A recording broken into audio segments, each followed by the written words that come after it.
Halo bos, selamat pagi. Saya Mumpang. Hari ini kita kedai pun ada baru punya stok mari. Tahun 2013, Mazda CX-5 2.5 auto. Harga cuma jual 26,800. Ini 2.5 punya lah. Kalau 2.0 punya biasa ada. 2.5 punya special sikit sebab dia G Active. Okey, dalam macam ni.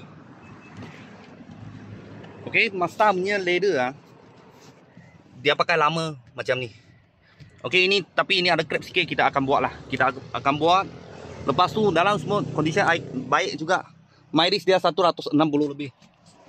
Dia punya leather Bose speaker. Okey, 2.5 high spec lah. Ada sunroof punya. Sunroof ke atas sana. Okey, belakang macam ni. Okey, dia punya belakang punya bumper pengancak masih okey lagi ya. Touch sikit sudah boleh jual. Atau terus pakai pun boleh. Harga jual 26,800. Kalau bos-bos dan kawan-kawan siapa tengah cari Mazda CX-5 2.5 cc besar punya, kita sini ada sebiji. Kalau ada apa murah-murah kita, saya akan video lagi. Thank you bos, thank you.